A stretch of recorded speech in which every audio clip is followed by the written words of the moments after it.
ES Audio. From the Evening Standard in London, I'm John Weeks, and this is The Leader. The truth is, the floor fell in for millions of families because of their economic mayhem. The classroom ceilings collapsed because he cut vital school budgets. And now the walls of our national security have been breached because they've ignored repeated warnings. No one voted for these shambles. No one voted for him. So how much more damage do the British public have to put up with before he finally finds the stomach to give them a say? In the Commons, Labour leader Sir Keir Starmer has asked Rishi Sunak to call a general election. The PM technically has up until January 2025 to call one at the latest, but an exclusive Ipsos survey for The Standard found 6 in 10 adults want the next election to take place before the end of next June. It appears frustrations over the cost of living crisis, mortgage rate hikes, and issues with the wider economy have led to the public calling for change sooner rather than later. 86% say Britain needs a new team of leaders, up 6 points since May, and 10 points higher than in March 2010, as Gordon Brown's government was on its last legs. So when will Rishi Sunak officially call for a general election? And what do these most recent Ipsos poll results tell us about who's in the driving seat? Joining me now is Keiran Pedley, Director of Politics at Ipsos. So Keiran, I understand the pressure is on for the PM to call a general election as early as June next year. Yeah, so when we ask people when they want the next general election to take place, what we find is that around 1 in 4 want the election to take place before the end of this year. And then when we add 33% that think the election should take place between January and June next year, obviously that becomes sort of almost 6 in 10 that want an election before next June. Now, it's not unusual for the public to call for a general election. They tend to want a say on things, whether that's a referendum or a general election. But it just sort of shows that we are in the sort of slow march towards the next election, and the long campaign, if you like, seems to be taking shape. And presumably the reason the public wants an election sooner rather than later is because they want to see things like the cost of living improve quicker. I don't know if you get any of that kind of information through the polls or if previous polls can sort of indicate that.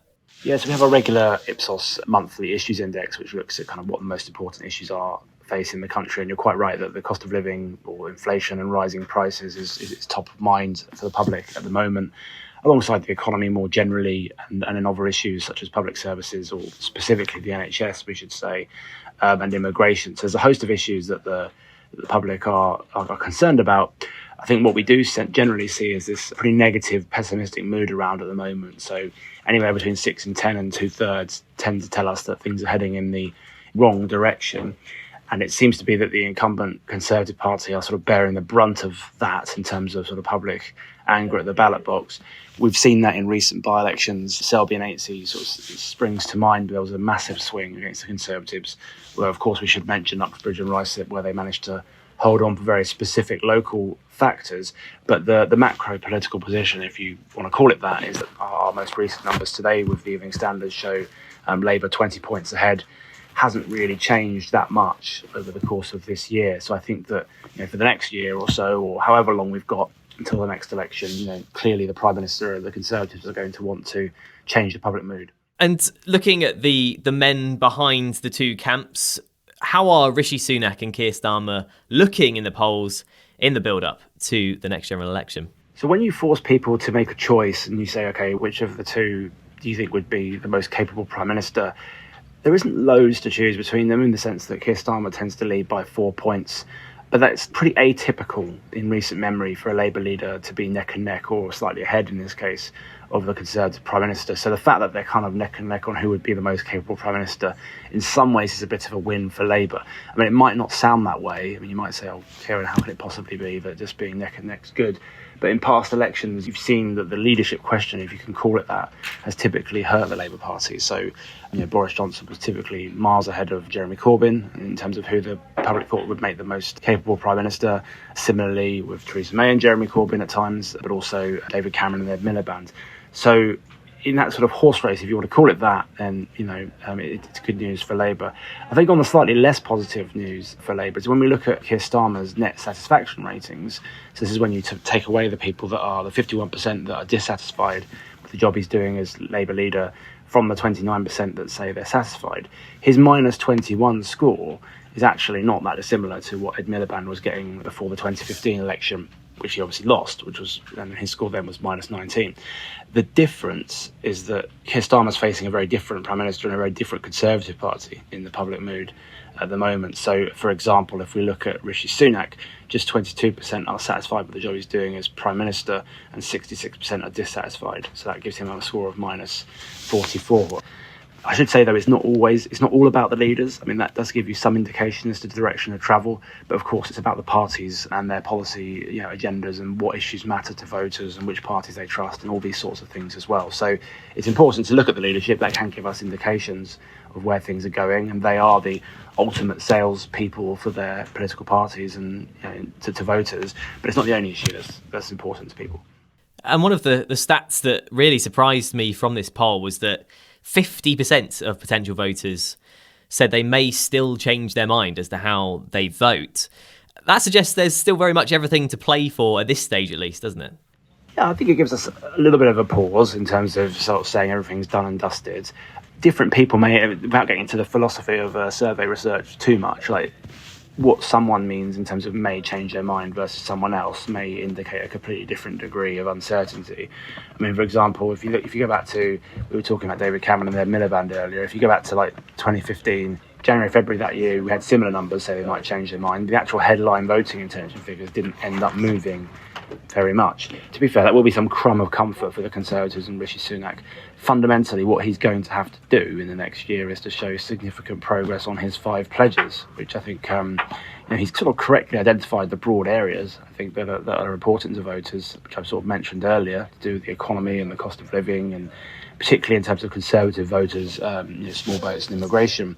But as yet, people don't really think he's doing a particularly good job on any of those issues. And so, yes, people might change their mind, but it's also worth pointing out that when you look at that by different voter groups, current Conservative voters are just as likely to say that they'll change their mind, or they might change their mind, as current Labour voters. So you could spin it the other way around and say, well, it could get even worse for the Conservatives if they don't fix some of the issues. But yeah, of course, I mean, with a year or so ago to go to an election, who knows?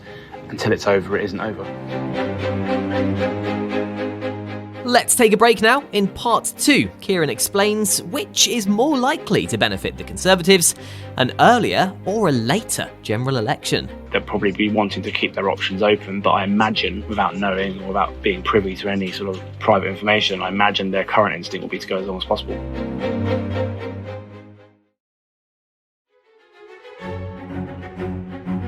And based on sort of looking at the poll results on the face of it, do they suggest a higher chance potentially of seeing a coalition next year when you consider how neck and neck it seems with the leaders at least, and also that 50% of voters saying that it could sort of go either way? Yeah, I think the prospect of a hung parliament, it can't be ruled out. It certainly doesn't look that way at the moment in the polls. We should stress, I mean, where we are in the polls at the moment with Labour 20 points ahead, we're talking landslide Labour majority territory. And of course, until things change, that's kind of what we're looking at. And when we talk about both the by-elections that have gone and the ones that are coming in sort of Mid-Beds and Tamworth, we're talking about Labour taking seats in by-elections that do indicate that kind of scale of landslide. But then when we ask people kind of what they expect to happen in the next election, only 27% think that there will be a Labour majority. A majority tend to think that there will be a hung parliament of some kind. I think ultimately what it comes down to is whether we see the polls narrow in the coming year or so. I mean, for the Conservatives, it's worth remembering that if we just strictly look at who's going to form a government after the next election, they've got a pretty narrow window if they don't get a majority to be able to actually stay in office, because under Theresa May, obviously they require the support of the DUP to hang on, and that's only a handful of seats really in the grand schemes of what Parliament is. It's hard to imagine the Liberal Democrats sort of propping up a Conservative administration in this kind of post-Brexit era when the Tories have been in office for 14 or so years, as it will be next year. So I think it's a narrow window for the Conservatives. Hung Parliament's always possible. I mean, the scale of swing to Labour from one election to the next to give them a majority is very unusual for that to happen. But at the moment, that's what the polls are saying.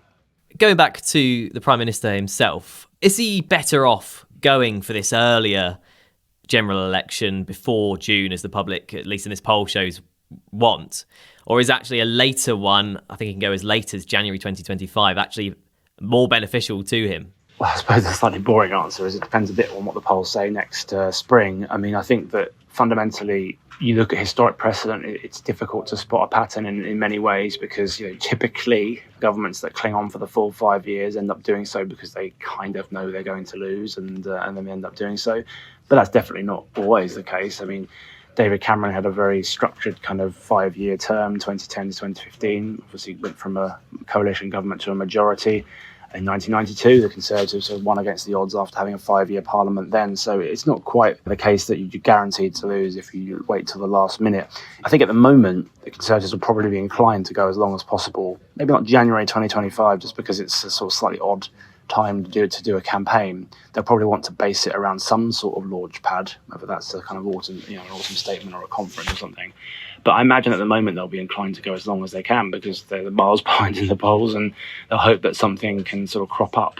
Obviously, if there is, for some reason, unforeseen reason, a steady sort of narrowing of the polls between now and the end of the year, and they have a good budget in the spring, maybe there's, I mean, it's reluctant to call it a snap election for 4.5 years in, but maybe they decide to go quickly. I mean, they'll probably be wanting to keep their options open, but I imagine, without knowing or without being privy to any sort of private information, I imagine their current instinct will be to go as long as possible. With the lead that Labour have at the moment, at least, it appears the ball is in their court to sort of convince the public even more that they're the party to vote for. Do you think they can or even will be able to do that? Right now, the key benefit Labour has is that there is a real palpable sense of time for change. We've had that with our polling with you at the Evening Standard in the recent months. Around 2/3 think it's time for change. There's all sorts of stats I could throw at you about majorities of the public not thinking the Conservatives deserve to be re-elected, or saying they're incompetent, or saying that they're out of date and this, that and the other. So, to some extent, we should always remember that elections can be referendums on the existing government. Very difficult to win an election from opposition if the current government's popular, and it certainly sort of isn't at the moment.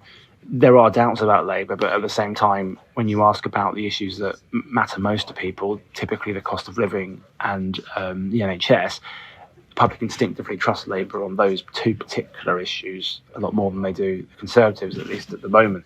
So, clearly the Conservatives want to try and change the conversation to other issues that are maybe a bit more difficult for Labour, such as possibly, the economy and economic growth, and more specifically, or maybe immigration. So I suppose the balance Labour are going to have to strike is between riding that wave, as it were, and steady as she goes, not rocking the boat in a way that narrows the polls, but also there will be more scrutiny on them and their plans, particularly at conference season this year, as we get closer to an election that a lot of people expect them to win. And of course, once they start announcing plans, that gives the government and the Conservatives something to attack. So certainly don't think that numbers would suggest that they've sealed the deal or anything, but I think we shouldn't go too far over the top with that. That is true, but ultimately they're up against an extremely unpopular government that currently the public think has sort of run out of time. But of course, again, it ain't over until it's over, so we'll have to see what the next year brings. Pick up the Evening Standard newspaper for more news, interviews and analysis, or head to standard.co.uk. That's The Leader. Thanks for listening. We're back tomorrow afternoon at 4 o'clock.